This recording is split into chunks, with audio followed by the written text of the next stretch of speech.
Hi friends, ಎಲ್ಲರೂ ಹೇಗಿದ್ದೀರಾ? ವನಿತಾಸ್ ಕಿಚನ್ಗೆ ನಿಮಗೆ ಸ್ವಾಗತ. ನಾವು ಇವತ್ತು ಹಲಸಿನಕಾಯಿ ಚಿಪ್ಸು ಮಾಡೋಣ ಬನ್ನಿ. ಇದು ಈಗ ಸೀಸನ್ ಅಲ್ವಾ, ಸಖತ್ತಾಗಿರುತ್ತೆ. ನೀವು ಟ್ರೈ ಮಾಡಿ ನೋಡಿ, ಮನೆಯಲ್ಲೇ ಮಾಡ್ಬೋದು.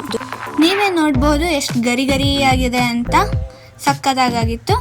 ಬನ್ನಿ ಹೇಗೆ ಮಾಡೋದು ಅಂತ ನೋಡೋಣ. ದೊಡ್ಡದು ಹಲಸಿನಕಾಯಿ ಬೆಳೆದಿರೋದು ತಗೊಳ್ಳಿ, ಅದ್ರದ್ದು ಸಿಪ್ಪೆ ಈ ಥರ ಕೆತ್ಕೊಳ್ಳಿ. ನೋಡಿ, ಈ ಥರ ನೀಟಾಗಿ ನೀವು ಇದನ್ನ ಫುಲ್ ಕೆತ್ಕೊಳ್ಬೇಕು. ನಾವು ಇದನ್ನ ಊರಲ್ಲಿ ಮಾಡ್ತಾ ಇರೋದು. ಚೆನ್ನಾಗಿ ಬೆಳೆದಿರೋ ಹಲಸಿನಕಾಯಿನೇ ತಗೊಳ್ಳಿ, ಚೆನ್ನಾಗಿ ಬರುತ್ತೆ ಚಿಪ್ಸು. ನೋಡಿ, ಈ ಥರ ಕೆತ್ಕೊಳ್ಳಿ. ಇಷ್ಟು ಕೆತ್ಕೊಂಡಾದ್ಮೇಲೆ ನೀವು ಇದನ್ನ ವಾಶ್ ಮಾಡ್ಕೊಳ್ಳಿ. ಅಂಟಿರುತ್ತಲ್ಲ, ಅದಕ್ಕೆ ತೊಳ್ಕೊಳ್ಬೇಕು. ಆಮೇಲೆ ಇದನ್ನ ಈ ಥರ ಕಟ್ ಮಾಡ್ಕೊಳ್ಳಿ. ಈಗ ನೀವು ಇದ್ರದ್ದು ತುದಿ ಇರುತ್ತಲ್ಲ, ಅದನ್ನ ಕಟ್ ಮಾಡ್ಕೊಳ್ಳಿ. ಈಸಿ ಆಗುತ್ತೆ ಬಿಡ್ಸೋಕ್ಕೆ. ನೋಡಿ, ಈ ಥರ ಎಲ್ಲದ್ರದ್ದು ತುದಿನ ಕಟ್ ಮಾಡ್ಕೊಂಡು ಇಟ್ಕೊಳ್ಳಿ. ಕಟ್ ಮಾಡ್ಕೊಂಡು ಆದಮೇಲೆ ನೀವು ಈ ಥರ ಮೇಲೆದೆಲ್ಲ ಇರುತ್ತಲ್ಲ, ಅದನ್ನ ನೀಟಾಗಿ ನೀವು ಬಿಡಿಸ್ಕೊಳ್ಬೇಕು. ನೋಡಿ, ಈ ಥರ ಚೆನ್ನಾಗಿ ನೀಟಾಗಿ ಬಿಡಿಸ್ಕೊಂಡು ಇಟ್ಕೊಳ್ಳಿ. ನೋಡಿ, ಇಷ್ಟು ಇಟ್ಕೊಂಡಿದ್ದೀವಿ ನಾವು. ಈಗ ನಾವು ಇದನ್ನ ತೊಗೊಂಡಿದ್ದೀವಲ್ಲ, ಇದನ್ನ ನೀವು ಚಿಕ್ಕದಾಗಿ ಚಿಪ್ಸ್ ಶೇಪ್ ಇರತ್ತಲ್ಲ, ಆ ಥರ ನೀವು ಕಟ್ ಮಾಡ್ಕೊಳ್ಬೇಕು. ಈ ಥರ ಉದ್ದುದ್ದಕ್ಕೆ ಕಟ್ ಮಾಡ್ಕೊಳ್ಳಿ. ಚೆನ್ನಾಗಿ ಆ ಥರ ಶೇಪ್ ಕಟ್ ಮಾಡ್ಕೊಂಡ್ರೆ ಚೆನ್ನಾಗಿ ಟೇಸ್ಟು ಬರುತ್ತೆ, ಚೆನ್ನಾಗಿ ಕಾಣಿಸುತ್ತೆ ಸಹ. ಒಳಗಡೆ ಬೀಜ ಇರತ್ತಲ್ಲ, ಅದನ್ನ ತೆಕ್ಕೊಂಡು ನೀವು ಈ ಥರ ಕಟ್ ಮಾಡ್ಕೊಳ್ಳಿ ಚಿಕ್ಕದಾಗಿ.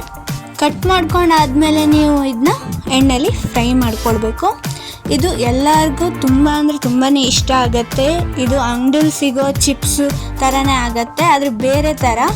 ನೋಡಿ, ಈ ಥರ ಚಿಕ್ಕದಾಗಿ ಕಟ್ ಮಾಡ್ಕೊಳ್ಬೇಕು. ಯಾಕಂದರೆ ಅದು ಗರಿಗರಿಯಾಗಿ ಚೆನ್ನಾಗಿ ಫ್ರೈ ಆಗುತ್ತೆ. ಇಲ್ಲಾಂದರೆ ಫ್ರೈ ಆಗಲ್ಲ, ಚೆನ್ನಾಗಿ ಬೇಗನೂ ಆಗಲ್ಲ. ಅದಕ್ಕೆ ಈ ಥರ ಚಿಕ್ಕದಾಗಿ ಪೀಸ್ ಮಾಡ್ಕೊಳ್ಳಿ. ಈಗ ನಾವು ಇದನ್ನ ತಗೊಂಡು ಎಣ್ಣೆ ಬಿಸಿಯಾಗಿರ್ತಲ್ಲ, ಅದರಲ್ಲಿ ಹಾಕ್ಕೊಳ್ಳೋಣ.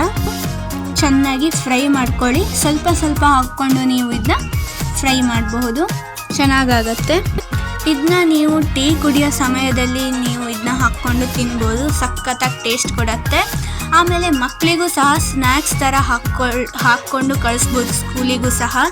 ಈ ಥರ ಫ್ರೈ ಮಾಡ್ಕೊಳ್ಬೇಕು. ನೋಡಿ, ಇದು ಸ್ವಲ್ಪ ಜಾಸ್ತಿ ಹೊತ್ತಾಗತ್ತೆ, ಬಟ್ ಫ್ರೈ ಮಾಡ್ಕೊಳ್ತಾ ಇರಿ. ಕೆಂಪು ಕಲರ್ ಬರಬೇಕು, ಆವಾಗ ನೀವು ಅದನ್ನ ತೆಗಿಬೇಕು. ಮೊದಲೇ ತೆಗೆದ್ರೆ ಚೆನ್ನಾಗಿ ಫ್ರೈ ಆಗಿರಲ್ಲ. ಅದು ಕೆಂಪುದಾದರೆ ಸ್ವಲ್ಪ ಜಾಸ್ತಿ ಆಗುತ್ತೆ. ನಿಮ್ಗೆ ಅಷ್ಟೆಲ್ಲ ಬೇಕು ಅಂತ ಅಂತಿಲ್ಲ ಅಂದರೆ ಯೆಲ್ಲೋ ಕಲರ್ ಆದ ತಕ್ಷಣ ತೆಗಿಬಹುದು. ಅದಕ್ಕೆ ನೀವು ಖಾರದ ಪುಡಿ ಮತ್ತು ಉಪ್ಪನ್ನು ಒಂದು ಬೌಲಲ್ಲಿ ಅಥವಾ ಪ್ಲೇಟಲ್ಲಿ ಮಿಕ್ಸ್ ಮಾಡ್ಕೊಂಡು ಇಟ್ಕೊಂಡಿರಿ. ಅದನ್ನ ಈ ಥರ ಅದಕ್ಕೆ ಹಾಕ್ಬಿಟ್ಟು ಸೇರಿಸ್ಕೊಂಡು ಮಿಕ್ಸ್ ಮಾಡ್ಕೊಳ್ಳಿ. ಚೆನ್ನಾಗಿ ಎಲ್ಲದಕ್ಕೂ ಕೂಡೋ ಥರ ಮಿಕ್ಸ್ ಮಾಡ್ಕೊಳ್ಳಿ. ಚೆನ್ನಾಗಿ ಕಾಣಿಸ್ತಿದೆ ಅಲ್ವಾ? ಈಗ ಮತ್ತೊಂದು ಸತಿ ಫ್ರೈ ಮಾಡ್ಕೊಳ್ಳೋಣ. ಎಣ್ಣೆ ಬಿಸಿ ಇರುತ್ತಲ್ಲ, ಆ ಥರನೇ ಇನ್ನೊಂದು ಸತಿ ಮಾಡ್ಕೊಳ್ತಾ ಇರಿ. ಈಗ ನಾವು ಚಿಪ್ಸ್ ತೆಗೆದಿರ್ತೀವಲ್ಲ, ಬಿಸಿ ಇರುವಾಗಲೇ ನೀವು ಖಾರದ ಪುಡಿ ಮತ್ತು ಉಪ್ಪನ್ನು ಸೇರಿಸ್ಕೊಳ್ಬೇಕು. ಯಾಕೆ ಅಂದರೆ ಅದು ಚೆನ್ನಾಗಿ ಕೂಡುತ್ತೆ ಚಿಪ್ಸ್ ಜೊತೆ ಆವಾಗಲೇ ಹಾಕ್ಕೊಳ್ಬಿಡಿ. ನೋಡಿ, ಈ ಥರ ಚೆನ್ನಾಗಿ ಮಿಕ್ಸ್ ಮಾಡ್ಕೊಳ್ಳಿ. ಎಲ್ಲದಕ್ಕೂ ಅದು ಸರಿಯಾಗಿ ಕೂಡಬೇಕಲ್ವ, ಅದಕ್ಕೆ. ಎಷ್ಟು ಚೆನ್ನಾಗಿ ಕಾಣಿಸ್ತಿದೆ ಅಲ್ವಾ? ಸಖತ್ತಾಗಿತ್ತು. ಮಕ್ಕಳಿಗೂ ತುಂಬ ಇಷ್ಟ ಆಗತ್ತೆ. ನೀವು ಎಲ್ಲರೂ ಇಷ್ಟಪಡ್ತಾರೆ ಇದನ್ನ. ಇದು ಮತ್ತು ಈಸಿಯಾಗಿ ಮತ್ತು ಚೆನ್ನಾಗಿರೋದು ಅಂಗಡಿಲೂ ಸಿಗಲ್ಲ. ನೀವು ಇದನ್ನ ಮನೆಯಲ್ಲೇ ಮಾಡ್ಕೊಳ್ಬಹುದು. ಇಷ್ಟೇ ಆಗಿತ್ತು ಈ ವಿಡಿಯೋದಲ್ಲಿ. Thank you for watching.